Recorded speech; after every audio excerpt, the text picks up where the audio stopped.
I'm Matt Bishar with Nareit, here in Hollywood, Florida for Nareit's REITwise, the 2018 Law, Accounting, and Finance Conference. Joining me today is Serena Wolfe, partner with EY. Serena, thanks so much for joining us. No, it's a pleasure. Thank you. Now, after working on the FASB and IASB convergence projects for a number of years, it seems like we're finally nearing completion. What standards are REITs faced with implementing over the next few years as a result of that?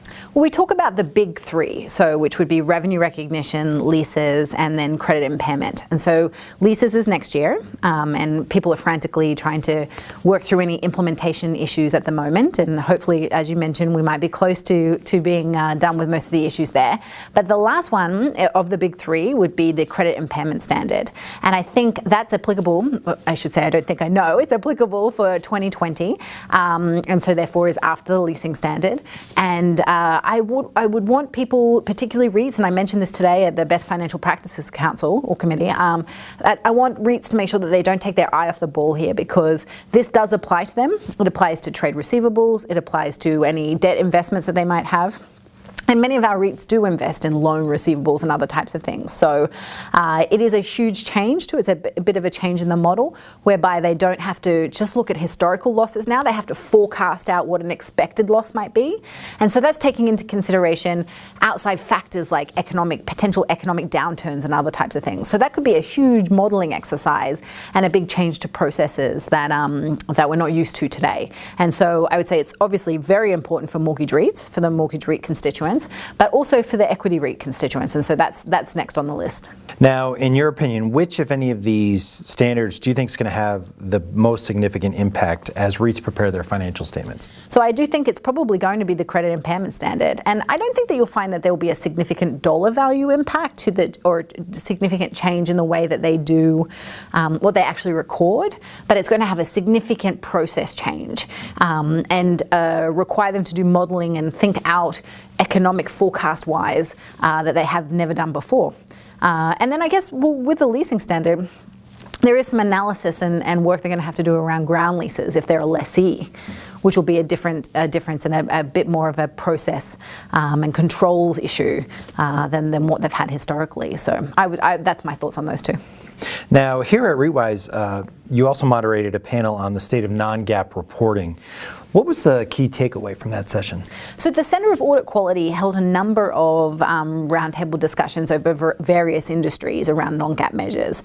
And I participated in the one specifically around REITs, as did many of the Nareit members and other large accounting firms and what have you. So analysts as well. And what we found is that there is a heightened interest in non-GAAP measures from audit committees. I think whilst they understand that that number is not audited by their audit firm, they do want to understand what process and vigor that the company puts around getting the number put together. And so many of them have asked for specific projects and presentations to the audit committee, whereby the company will outline their processes and their controls and what sort of mechanisms the company would have to go through to make changes to non-GAAP measures and things like that. And so that's a trend that we've seen coming out of that, which is obviously as a reaction to audit committees understanding that sometimes these numbers can be fiddled with, right? And then I think what was interesting too was there was a lot of discussion about, well, should these numbers be audited? And I think that there was a consensus for the most part that the change, particularly for public companies where what is audited is subject to internal controls, requiring to have a public company have internal controls around a non-GAAP measure would be quite burdensome. And so I think there was consensus for the most part that auditing them is not necessarily the way to go. But it'll be interesting to see, because I think where we're going with some of this non-GAAP stuff, I wouldn't be surprised if there is some rulemaking from regulators in the future about needing some level of requirement of some sort of procedure around non-GAAP measures. Now, lastly, another issue that's been high on Nareit's priority is the accounting for common area maintenance in certain leases. Can you give us an update on what the FASB has done to address the industry's concerns?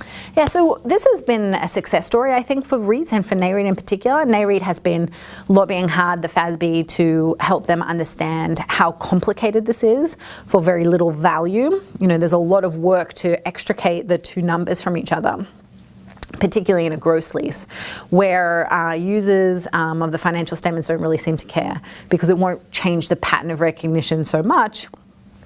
It's more a disclosure. And so Nareit, along with many a number of their members went to the FASB and explained exactly, the issue. And they also include buy-side and sell-side analysts, which I thought was very important.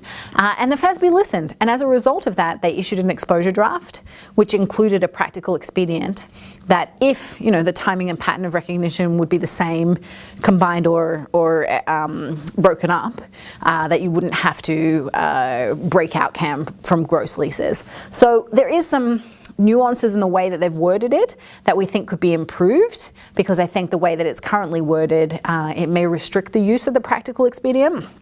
So they've gone through the comment letter process, and they are going to have the FASB will have a meeting next week where they will further deliberate the comments and discuss the comment letters that they received on this issue. So fingers crossed, we've made a lot of progress. They hear us.